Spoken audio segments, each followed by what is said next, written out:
Thanks for staying with us. This is Daybreak, and we are happy to be in your company. Many thanks. Professor Peter Kagwanja is with us in studio, Professor Enex Iraki, Sheila Olang, development economist, and Ahmed Hashia with us this morning in studio. Profiles on you, and this largely what your colleague touched on, much touches on the economics of our politics, and this week we had seen what was dubbed as economic empowerment programs nowadays, because they seem to be taking cue one after the other, dubbed to dish money to small businesses and individuals. And the robust defense, Prof, is that this is meant to empower these small businesses and the individuals. Ideally, is that how our political economy should be, or the policy pathway that is often overlooked by the same players who are in Parliament? Very important question. Very interesting question. But before I go to your question, I'll take you back to 20 years ago, when Kibaki got into power. And all of you remember how the country, the economy turned. Very positive growth, everybody was very happy. And President Kibaki never did any magic. All he did was to give us freedom. And if there is a benchmark we can use against what is happening today, is Kibaki coming to power.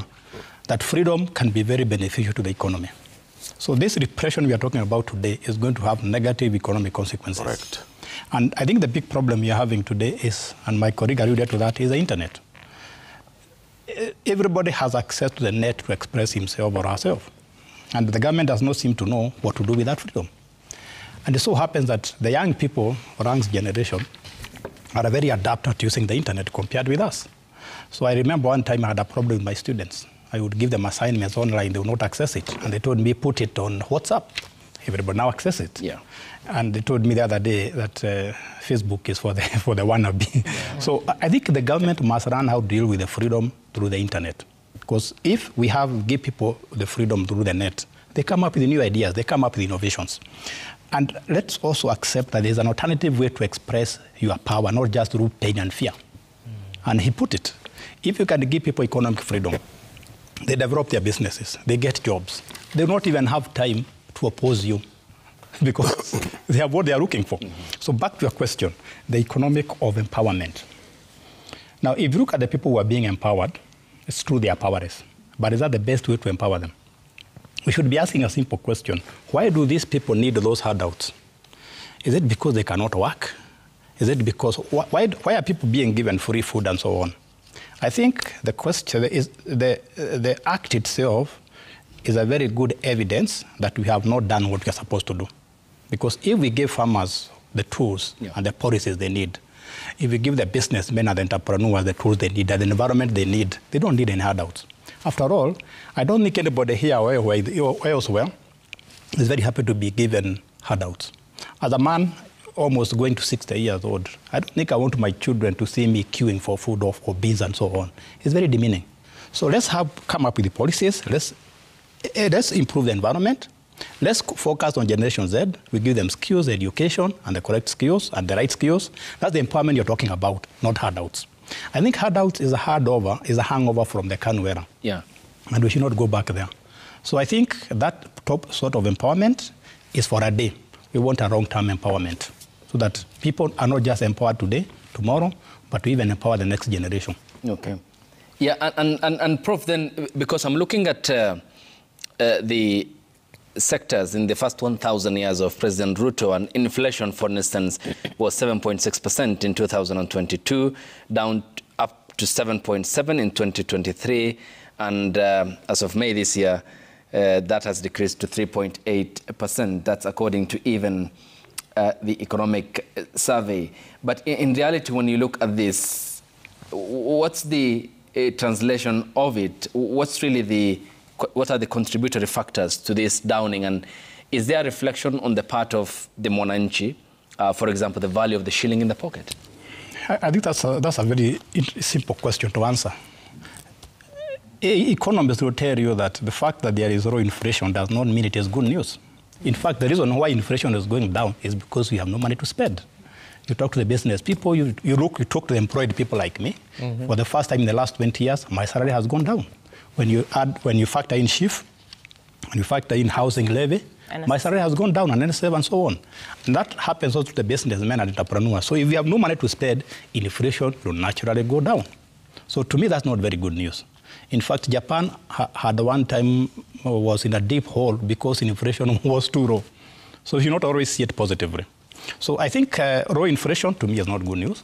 It just shows that we have no money to spend. The economy has not grown as fast as expected. And that's what we should spend more time discussing here. Yeah. How do we turn around the economy?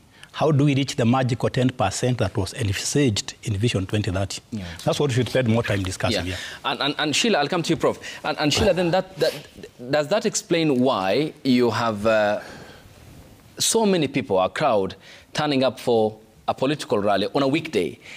How then can that purchasing power, which has declined and contributed to the low inflation, be upscaled here from policy perspective, given what we're witnessing is the complete politicization of our economy by the politicians? I think first, maybe I can start by contextualizing a little bit. I also happen to be, I was actually inspired a lot by Kibaki to study political economy in the same school that he studied in. The London School of Economics. Yes, the London School of Economics. So we did exactly the same program and the same scholarship as well. And Jomo Kenyatta was also there. And Jomo Kenyatta was also there. So I think what I'm trying to... So I can see a president here. Yeah. Thank you. What I'm trying to say is everything exists within a context. The role of government, Kenya is a free market system. You have socialism, you have communism, you have capitalism. Kenya is leaning a lot more towards, the free market system. When you have a free market system, and you look at the usual indicators, GDP, inflation rate, it might look like it's a bed of roses, but the devil is always in the details. You have a lot of social consequences of being in a free market system. So what we are seeing today is, as much as you can say that, yes, we are having some improvement in the usual indicators, the devil lies in the purchasing power. Can you today tell me that you have more money in your pocket to spend, that businesses have more money in their pockets to spend? And if the answer is no, then that means that, yes, then we'll have time. Nobody will have time to go and sit in a rally or do all these things if they were busy doing X, Y, and Z. So, in fact, as an economist, when I see people very ready to run to the streets and very ready to do things, as an economist, I say, hey, we're not busy enough. We don't have enough businesses going on and different things going on. It all boils down to, and this is a government that actually came in because of this better economic empowerment and hustler mentality, which was really good. That meant that their role was to focus not only on the macro, but also on the micro indicators, right? To try and make sure that every Kenyan had something within their pocket. What is going on with the empowerment program is actually quite interesting. The government should be an enabler. Your role, for me, as I see it, is really to enable. You enable people, you create an environment where you reduce corruption, you have ease of businesses, your taxes are not ridiculous, in order to allow people to employ themselves and to be able to develop. Your role is literally in the middle to create the environment for people to get to the last mile. You do not give them the last mile right off the hand, because it's also not sustainable. It will become a system of carrots and sticks. I like you, Ayub, you get a carrot. I don't like you, you get a stick. Yes, Ahmed.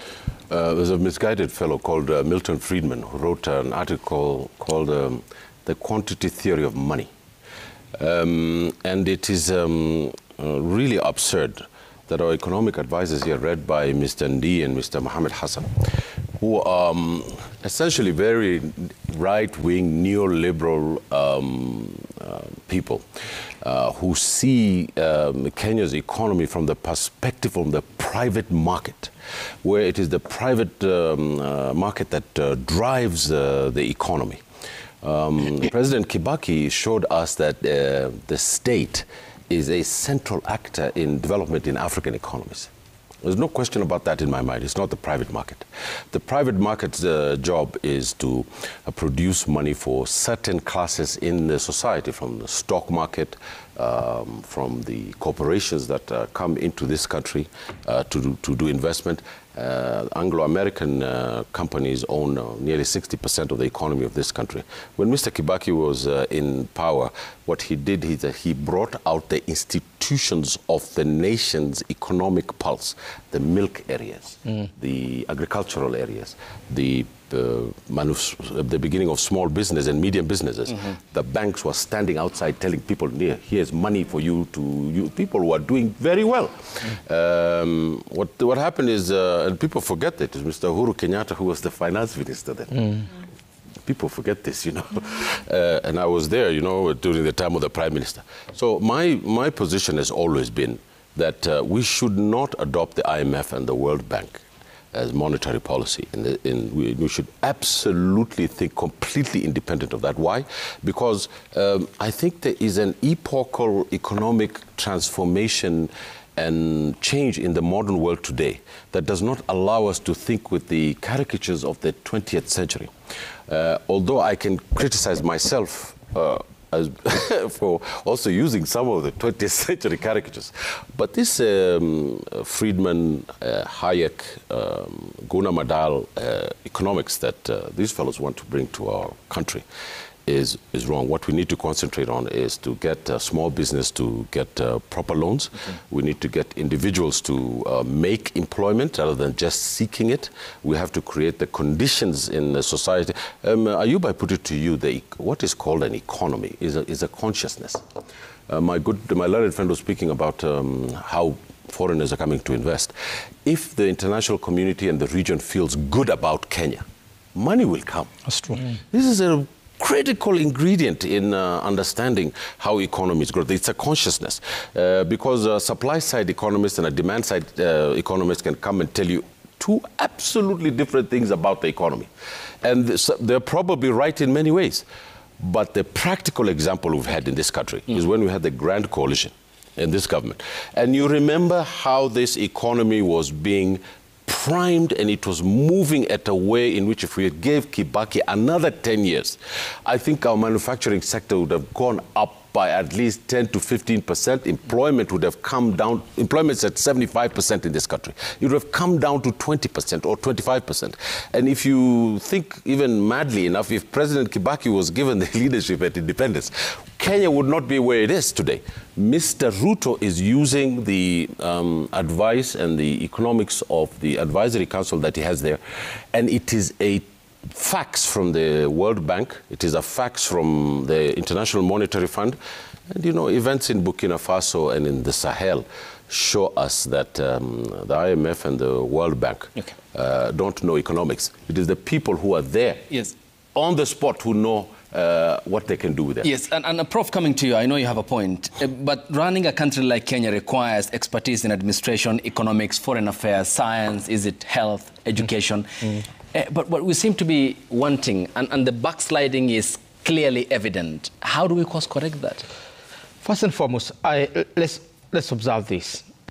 Lee Kuan Yew made a statement that has stuck in my mind like mad. You know, I can never forget, I can never sleep without remembering that line. He was answering the question, how has an island called Singapore become such a powerful economy globally with minimum natural resources, and now it reigns the world. It's the most looked for passport. You know, going to Singapore is like you're almost going to heaven, kind of, also with some exaggeration. And his answer was very clear. We put our best and our ablest to offices. There's no other formula. Why did Kibaki succeed? It's not because of the ideas we're talking about. It is because behind the ideas, he put the best and ablest amongst us. Yes. Even those who are abroad or within the neighborhood knew our cabinet ministers, our PSs by their names and their villages because they were accomplished Kenyans. Yeah. If you asked me where Dolo Aya came from, I would tell you this is where he comes from. If you asked me where, Uhuru Kenyatta came from as finance minister, I would tell you where he's coming from. Yeah. So it is not nuclear science to build a state. You build it on your best and ablest, not people whose names you cannot know. We are not disparaging fellow Kenyans. No, we're not. But we are saying this is a country on which we are built on the principle of merit or meritocracy. And the moment you distort that, you're finished. And begin to produce your own engineers, produce your own philosophers, produce your own things. We have today the largest advisory unit in the office of the president. In history. Why are we sick? We have so many doctors of economy. Why are we still in ICU as a country? Yeah. It is because we have negated that basic principle of merit. The second point is about what we are doing. I was looking at social media in terms of the display of wealth that you found in Kapsaret. And I was looking at posho mills here. I'm looking at boda bodas here. I'm looking at 2 vehicles. And I'm looking at what else is here. And I made a very quick conclusion that this is not bad. If I'm a leader, I would do this.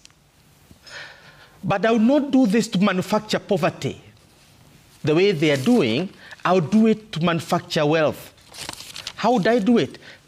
If now I was walking to Kapsaret on a tour of a factory where we have 100 boda bodas transporting products to different destinations, because you need boda bodas to transport products to destinations. I'm looking at a factory with those posho mills producing animal feeds, producing food for human beings, and so on. And I'm looking at those vans that are bringing in merchandise and saying we need more of this. Then I would be talking about production. But what we are doing here is 2 things. We are doing what we call the politics of poverty. And the politics of poverty, simply defined, is where you use poverty to augment power rather than empower people. Correct. You're using poverty as a way of accumulating power. Somebody, I think it's the senator for Kiambu, Karongo Ithangwa, has calculated, and I followed to just see whether he's correct or not. If we just amass all the bursaries that are being given from whatsoever, we would pay for our education from kindergarten to university for free. We don't need loans from any country outside ourselves. We don't need anything. But the president has bursaries, the governor has bursaries, women rep have bursaries, MCAs have bursaries, everybody has bursaries, and all that money comes from the state. For God's sake, why can't somebody take leadership and put all that money into a kitty? Because it is treasury to put that money and pay for education from kindergarten to high school. Why don't you do that? Because it does not make political sense. It makes development sense, but does not make political sense. Because how are you going to make an MP popular? How are you going to make the MCA you favor popular? How are you going to make the women rep who is loyal to you popular? You've got to give them kitties so that they can now make people indebted. So election time is defined as the time you call in debts. And what kind of debts are you calling? Oh, I gave you bursary. Oh, I gave you unga. Tie it up to the vote. Yes, I brought you a whole can of vegetables from Nyandarua.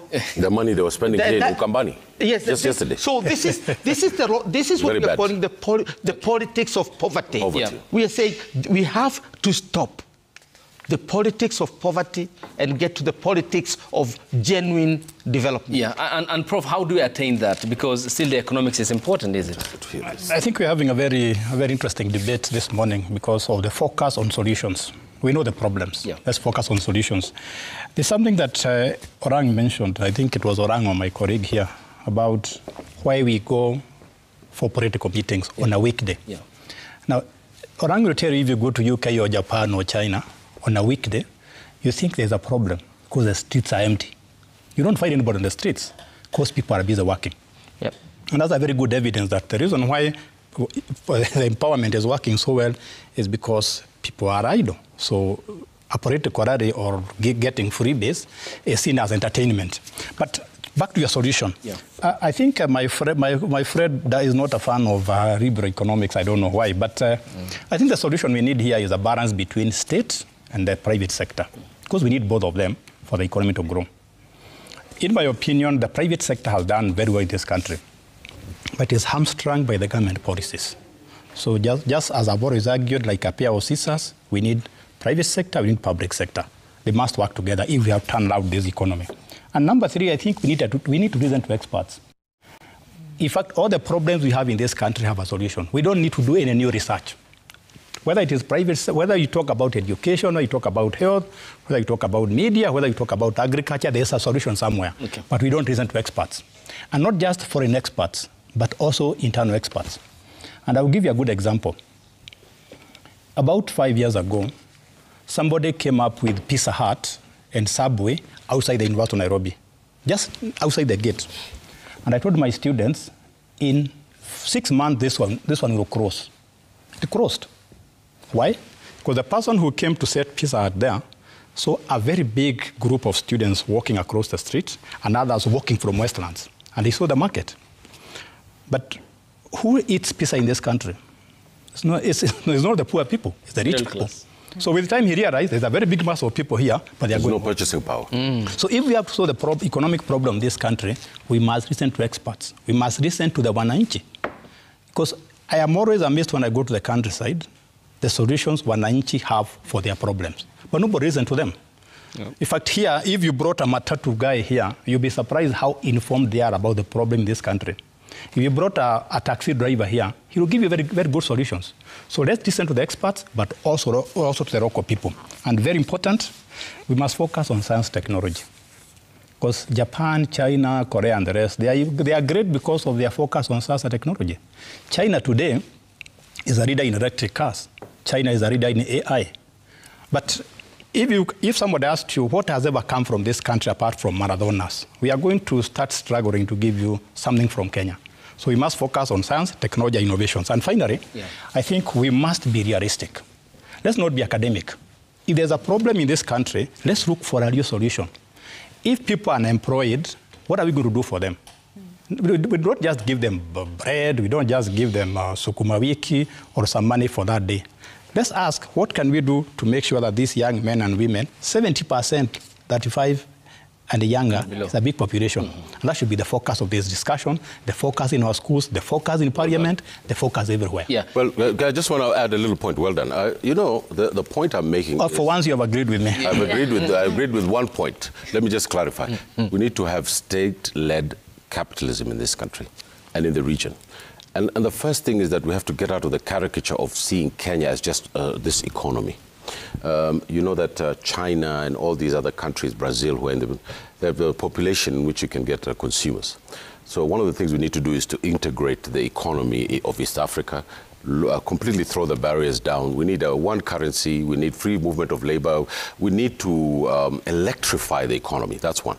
Second thing is the economy has to be led by small businesses, and the state has to think very much about state business. Now, in the modern period, in developing countries, we have about 3 or 4 examples. We have China, we have the Pacific Rim, we have the Koreas, and I always give this example when I was in school outside this country. There were big American, Japanese cars on the road, and a small Hyundai from Korea, which was being bought for about $2,000 to $5,000 US, very low.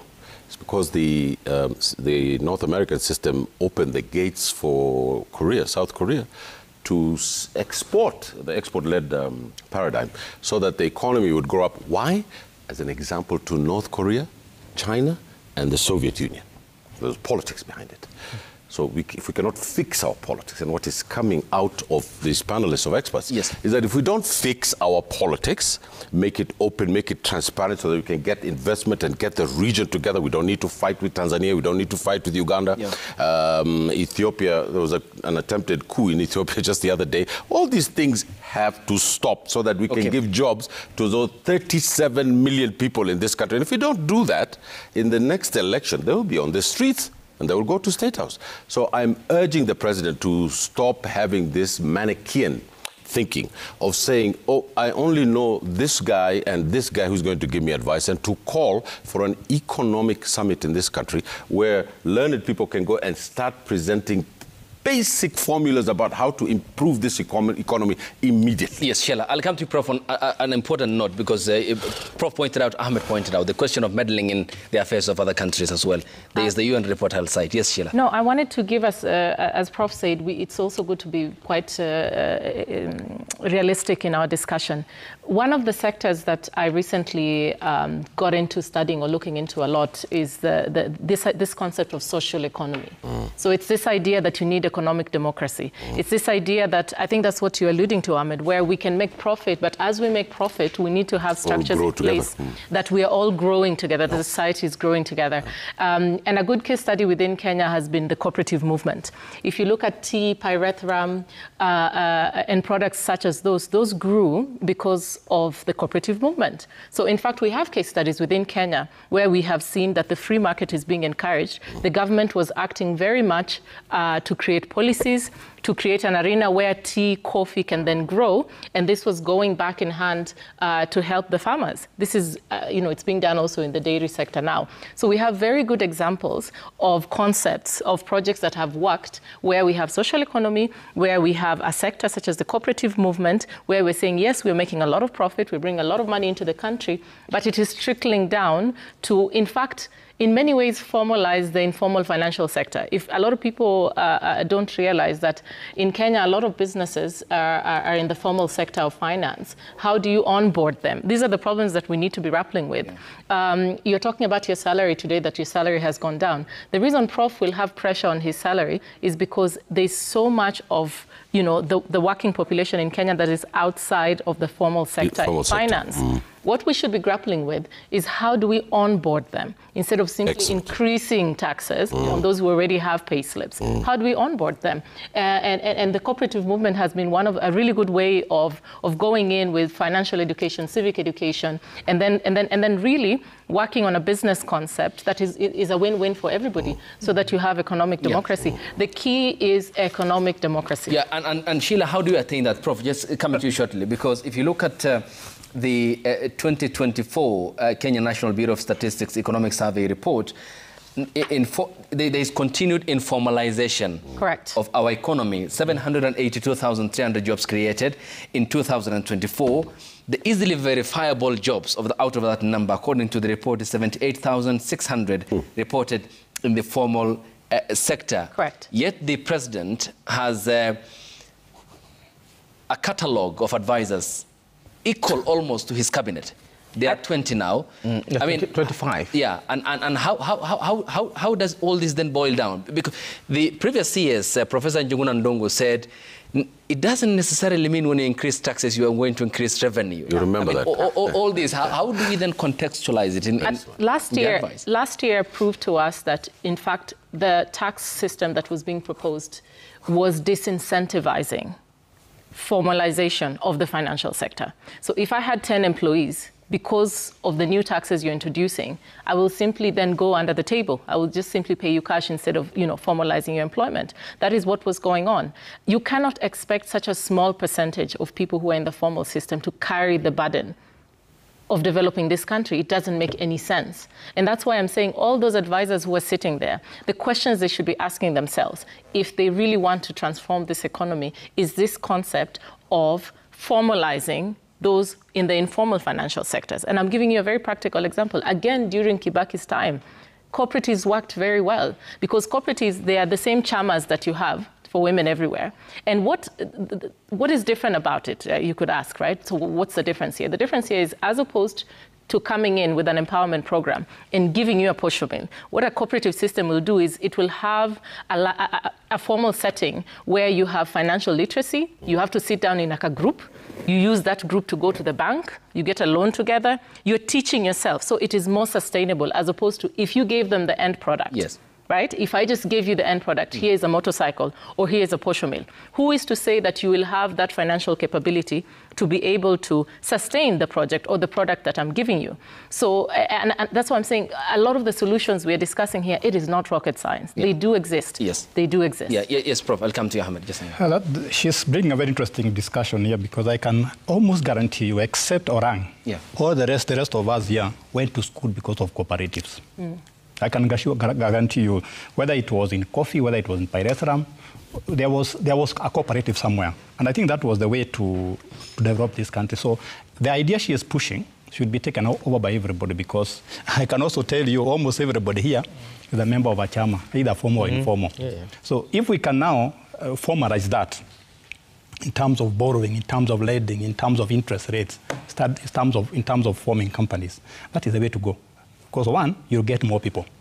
And if there's more formalization, then you get more tax incentive, you get more tax. So I think what we need to do, first of all, is to focus on tax regime or tax system. I was looking at the finance bill 2025, and after reading halfway, I stopped. It's so complicated. Yeah, it's very complicated. So why don't we make tax payment, simpler for everybody? And she raised a very important issue, that raising tax rates does not necessarily give you more tax revenues. Professor Njuguna pointed that out. I have even a better example. During COVID-19, President Uhuru reduced the tax rates. Tax did not go down. Even VAT went down. But that does not mean that we got less tax revenues. So we need to reform our tax system, but very important, we need to think of how to formalize the informal and through tax and regulations. Because the regulation should incentivize us to formalize. But nowadays we see regulations as a disincentive. So people don't want to formalize their businesses because they know you have to file taxes, you have to do so many other things, so they would remain informal. And that denies the economy, the money that is needed for growth. So let's focus on that. Hang on. Yes, Prof. I was saying that the miracle that Kibaki performed, and I think Sheila mentioned it, is bringing on board or onboarding the vast bulk of the Kenyans into tax paying. You increase taxes by creating opportunities for people. So you don't increase taxes. It's a foolhardy. If you have 1 cup of water and you want to share it around 1,000 people, or you want water from maybe 100 stones, you can't get because they don't have. So if you want, you've got to do something else. Today, if you look at the statistics, 3.3 million people are the only ones who are in the formal sector. So if you are taxing Kenyans, your net is on 3.3 million people. 16.7 million people are in the informal sector. Right? So, because the total number of, out of the 57 Kenyans, we are really talking about only 20 million that you can ascertain these have a job. That's it. And the 16.7 million are in the informal sector. So only 3.3 million are in the... So when he says his salary is decreasing, and by the way, this is only a man whose name starts with X in Kenya. At least that's a clear distinction. It's only about being a professor. So the man with a name in X will tell you that his salary has gone down. But what is he saying? Because he's one of the 3.3 million Kenyans. So the rest of us who have no job with the formal sector are facing that. So what is the point? If you remember, Equity was a building society. It was never a bank.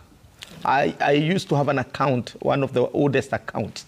And if you needed foreign exchange, Waroe, who was the bank at that time, would walk from 4 ways to Barclays Bank, to Kenya Commercial Bank to get dollars for you, and that's it. So all of a sudden, Kibaki wanted to onboard Kenyans. And did not onboard Kenyans who are wealthy. He simply said, open accounts in banks without having to pay a deposit of anything. So you go and open an account, and then you'll be given a loan, a smallest loans without collateral. Nobody needs that. And therefore, people went for loans as little as 100 shillings. Because with 100 shillings and your colleague has 100, you buy charcoal, the other one buy maize, and you roast maize in the streets. But from the 100, Kenya government get maybe a shilling or a 10 cent. Now, a 10 cent for 50 million people, what are you talking about that you are making? So economy is not rocket science. It's about making every Kenyan employed. If you employ every Kenyan and stop these games of doing PR, that we're building these houses, we're doing this, you get serious on how many Kenyans are you going to putting on the pay slip, then you'll be building the economy. Okay, yes, I'll come to a question on also foreign policy forays. That's fine. Yeah, okay. I agree with all of them that it's not rocket science, but there's a science to it. The whole point, if you look at the history of economic development of Japan after the Meiji Restoration, the economist lists, they just went and photocopied the great European economists, and they did exactly what he said, and it was state-led, and they started with infrastructure. What they did, any country that has got any kind of economic empowerment, if you look at the United States after the 1920s under FDR, everything is about infrastructure, the Hoover Dam, the highways. If you look at even German economic growth before the Second World War, you know, it was a disaster, the Weimar Republic. The economy grew in that country more than any time in history in any country. If you look at China today, the Three Gorges Dam can be seen from outer space. If you want to know what is wrong with this country, you can go to these people who make mabati in the factories and ask them the cost of electricity. Yep. Yeah. You'll be shocked. Yep. Production. Cost of production. You see, this rocket science we're talking about is that there are vested economic classes in this country who do not want change. They do not want change because they want to keep this society in a certain angle. And if you keep this society in a certain angle, it's easy for you to rule them. Kibaki didn't care about that because he didn't care about being president. He didn't. All he wanted to do was to make the country work. He was not a good politician. He wasn't at all. No. But he was a great thinker about our economy. And I really believe that the president doesn't know much. You know, if you don't know about economics, it's okay. I don't know much about zoology that he studied. But at the end of the day, you have got to be able to talk to the people who are sitting here and the other ones who are outside there and say, okay, the economy is a Kenyan issue. It is not a political party issue. You remember the president came up with a brilliant political strategy for winning the election. You remember the bottom-up? Yes. Where is it? It was called the plan. Where is the bottom-up plan? It is nowhere to be seen. And even if he stuck to his bottom-up plan, we would have had something in this country. But the problem with the president is that, you know, you start something, then he changes horses in the middle of the river, and then he's changing his horses again. And yesterday, you remember he was saying that, Nitanyorosha imambo. There is nothing being nyoroshed in this country. What we really need is for there to be goodwill among us, to come and create an economic summit, yes, and to have a plan for the next economy so that this country can get out of this poverty that we're in. And Prof. Kagwanja, coming to you, the UN recently pointed out Kenya as a meddling actor in the crisis in Sudan. Professor Iraki also pointed this out. And we talked about manufacturing, the cost of production, and generally what needs to be fixed for us to get our economy running and up. How much of our forays, given what's happening in Sudan, the complex issue around the Russian, the UAE, Saudi, American influence there, is also having an impact among the community of nations as a safe destination haven where foreign direct investment can come in? Let me start by saying that what Hashi said about infrastructure, investing in infrastructure, and how it can open up the economy. Yeah. And let me predict this. If President William Ruto stick to the plan he has now of during the road from Nairobi to Maraba, just during that, he'll have opened the economy. He doesn't need to build houses or all these things they are doing. Just during that road will do a huge job. Two, if you complete the railway from Mombasa now to Maraba, he'll have opened the economy and also to finish the RAPSET. To Ethiopia. From there to Ethiopia and South Sudan. And just by doing the small bridges, that's enough for him. Kibaki didn't do much. He opened just the Thika Road and a few other roads. He didn't even do the kind of things we talk about. But he just did what needed to unclog the economy. And that requires building partnerships with your neighbors, partnerships with international actors, and only sticking to your true north. And your true north here is Kenya's national interest. Forget about dogmatic ideologies. I don't either believe in the East or what you're talking state trade or the West, which is essentially the hidden hand of the market. What is making China work? Because they got Adam Smith to Beijing. If you remember that statement, Adam Smith in Beijing. That's why China rose and Russia collapsed. The difference between the two, Russia collapsing and China rising, is because the Chinese went for the free market economy, but then maintained a very firm hand of the state to ensure that national interests are adhered to. And employment was full. And as a result, you get that done. Now, here in Kenya, we have a problem with our foreign policy. And foreign policy is where you hunt out there. What is the problem? It starts with the merit we talked about at the beginning. The people in the foreign ministry are my friends. But I keep on saying, there is a way you can be promoted into incompetence. If you make, Professor Kagwanja, the head of surgery department at the Kenyatta National Hospital, it is a disaster. Because I cannot be a surgeon. Even if you make me the manager of surgeons, I don't even know what they are doing. Well, in health. So if I'll have a big title. I'll be walking the streets of Nairobi as the good salary. And good salary. But there's nothing you're doing. That I am the head of surgeons but there's nothing you know. in the Republic of Kenya. But I'm doing zero work. So what have you done to me? You have promoted me into incompetence. We have promoted Musalia Mudavadi into incompetence. Very true. He's a very well-educated and knowledgeable man. We have promoted Singoe, the PS of Foreign Affairs, into incompetence. And we are now we have already promoted Duale into total incompetence. Okay. Now, what are we saying? We are not ridiculing our brother. It is the truth. And they know it is the truth. When you are promoted into incompetence, it simply means you are just enjoying salary and all the packages that go without any impact. Now, if we put our foreign policy in hands that can handle it, we will not get the deeper core we are getting to Sudan. We will not get into some of the unnecessary disagreement we are having with the Somalia. Yeah, unnecessary. And very unnecessary disagreement we are having with the Somalia. Would be stars in Congo, where we need the cobalt. Kenya should be exporting gold. I know we don't have huge gold mines, but we are in a strategic position where all these countries will bring their gold to the Kenyan market. Leverage.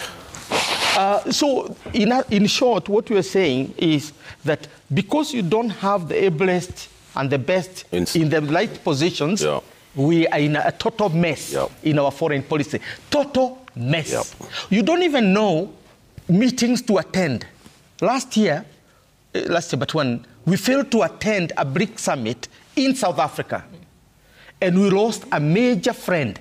South Africa was hosting the BRIC summit. You knew, even if you don't like the BRICS, you may not like the BRICS and that association, but you have South Africa as your favored partner on the continent, because South Africa is a regional power, just like Nigeria, Ethiopia, and Egypt. These are countries you don't mess up with, because there's a regional power, who we are as Kenyans. We need these people to govern the continent and bring peace and development to our people. So because you have the wrong advice, you stay at home, possibly addressing people in Makueni or some place in Murang'a called Ruathia. Okay. And you fail to attend a meeting in Johannesburg on the BRICS, where the BRICS is now controlling 35% of the global economy, which has over 50% of the global population, and which has 60% control over the global energy. Okay. Are you saying, so in other words, you're not putting money where your mouth is? Including the onboarding of critical actors in the Kingdom of Saudi Arabia. And therefore, you look at one who is a sponsor of all rogue and criminal entities. So that's the reputation now you get, that you are a friend and a darling of all the rogue and criminal entities on the continent, from M23 all the way up to RSF in Sudan. And what a reputation of a country. And to be clear, Ahmed Jessangon, I need to go to to be clear on both encounters, the president sent Dr. Alfred Mutua, who was then his foreign affairs CS, both in Johannesburg and in St. Petersburg in Russia during the Russia-Africa summit. And Mutua just went for photo moments. I was following around. Yeah, it's just chap. He was yes, just yes, Prof. So there's too many issues, but I will respond to them very briefly. Okay. One of them was visiting China. I went to a free market in China, and I can tell you, Chinese bargained better than people in Gekomba.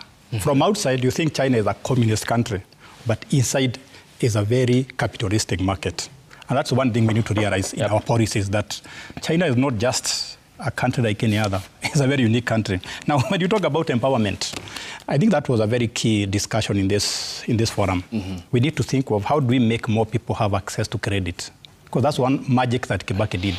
Is it through chamas? Is it through banks? Is it through cooperatives? Or is it through Shyrocks? Because people will always empower themselves economically if they have access to credit. And we should make it as easy as possible. Today, how easy is it to get credit? And at what interest rates?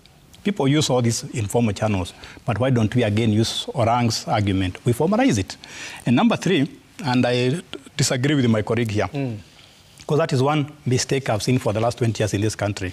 We focus too much on concrete, highways, railways, and so on. What about the mental part of the infrastructure? Why don't we have, all of you have been following the fight between President Trump and Harvard University. Because one of the areas we are not focused in this country is the mental infrastructure. We are doing very well on roads and railways. What about universities? What about research? What about R&D? It's an area we have forgotten. People are building hostels next to universities. Who is building labs? Who is coming up with the ICT that we are going to use to make sure that we are up to state in terms of AI? So let's not just look at the physical infrastructure, but also look at the mental infrastructure, R&D investment. And now one more, we have finished this debate without talking about East African community, African free trade area. I did. There's no way Kenya is going to develop. We just focus on 53 million people. I agree. China, Japan, Korea focused on the global market. Why can't we do the same? When did you hear an MP, a woman rep, talking about East African community or African free trade area? Just about the local issues. So let's open up our mind. On foreign policy, my friend, I think we need more experts, because your foreign policy has an effect on your perception, your image, and also the market. Because if you have very good perception outside, people will buy our goods, will buy our services, would want to trade with us, would want to invest here. So let's also improve on our image by having a very good foreign policy, including experts. Okay. Lastly, yes, Ahmed, all these things that we have spoken about is anchored on something called values. If you don't have values, all these things mean just useless. The most important thing about a nation is the values in which they have. And what are the values of human rights, the values on our foreign policy, the values on our economics, the values of interpersonal relationships. All these things are based on values. And what has happened in our country is that the erosion of our values, because when the economy is bad, human beings tend to react from a very negative point of view of values. But when people, there's a booming economy, as our gentlemen have been saying, and the lady, is that our values become concretized. So I really believe that it is very critical for us to have, in German, it's called Weltanschauung. Our worldview has to stop being caricatured into being just a nation state, as my learned friends are saying. East Africa is now our home, and about 200 million people will be able to trade, will be able to move from one point to the other. East Africa is one of the most brilliant ideas that we had, but we're a bit late. Because if you look at the statistics of East African economics in the 1920s, 1930s, you know, we used to have an East Africa. And then it was just dismantled because we in Kenya had gone very right to the right side of history and not to the side of history that was there at that time. And then everything got dismantled. And we need to bring this back so that our economy as a whole can grow. And let me give you a specific example. If you go to the Sahel Union today, and you look at what Captain Traoré is doing in Burkina Faso, and you look at what the Sahel Union is doing, it's just marvelous how the growth patterns are just crazy. And the national consciousness and the regional consciousness about improving the economy and improving jobs and to stop the exploitation of our societies by foreign powers and the take of foreign money into other areas of the world. I think we can move ahead then. But if we don't do that, we're going to be stuck in this morass, and it's going to be really bad for our country and for the region. Okay, and that includes the linking the people of Burkina Faso from the dependence on French and the exploitation that you talked about. Yes. Yes, Sheila. I think I would kind of set the conversation we've been having, which has been a very critical conversation, by having a point of reflection. As Kenya, we are going through different revolutionary eras. There was a time when we were so worried about getting rid of colonialism, and that was the revolution that we had. We had the civil rights revolution, where we had unions, and that was a period that we were in. Today, we're going through an economic revolution. And the sooner that everybody responsible understands that we're going through an economic revolution, then we can prepare for it accordingly. In parting, I would say one of my favorite quotes so far was from Eleanor Roosevelt. She said, "Nobody can intimidate you without your consent. You have to consent to somebody intimidating you." So Kenya is ours, and as young people, we're not going anywhere. We are going to fight through the economic revolution. We are looking at Burkina Faso, for example. Why has it caught Kenyan eyes for young Kenyans so much? Is because they are saying, they're looking inwards, they're saying them first. So for us, it's a question of Kenya first. We're not running away anywhere. We don't want... Not Kenya Kwanza, Kenya first. It's Kenya first. America is saying America first. We are also saying Kenya first, right? The only difference is that they have a convicted felon at the White House. Yeah, that's true. That's very true. But we also have a... Okay, I'm not going to... But we're looking for solutions that are homegrown, because this is our country, and we're not... Great show. We have to fight for our future. Thank you. Let's then sample the feedback. Great and thank what Kenyans, and thank you Kenyans, and see what they are saying on Twitter. Lekishon Laban says, bottom-up economics in caveats. They said, now all we get is bottomless surveillance and marked Subarus and kidnappings. Jobs, industry, youth funding, vanished. But the regime's appetite for control is fully funded. Political tokens now called empowerment programs. Shame.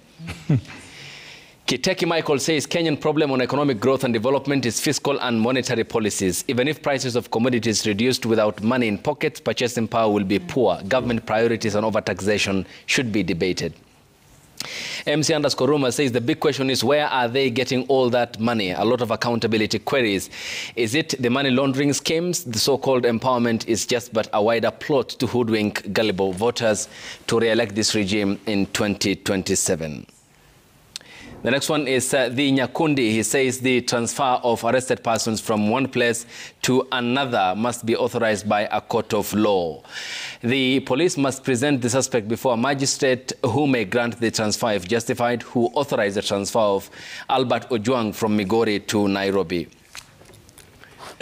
And the last one here comes from Ogul Nyakwa, says transparent and independent investigations into the Ojwang's death is non-negotiable. Justice must be served, not just for his family, but to restore public trust and to send a clear message that the days of impunity must end.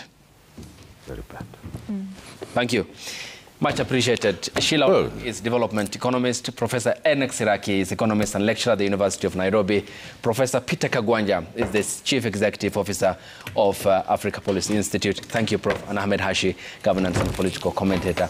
Much appreciated. And to quote Eleanor Roosevelt, she said, great men also discuss great ideas. Ideas, not people. Thank you for the idea. Fantastic job and a great discussion today. Kudos to you, Ayuba. Asante sana. And thank you for watching. Thank you. Sport Monday is up. Yes. Yes. Good, Sheila.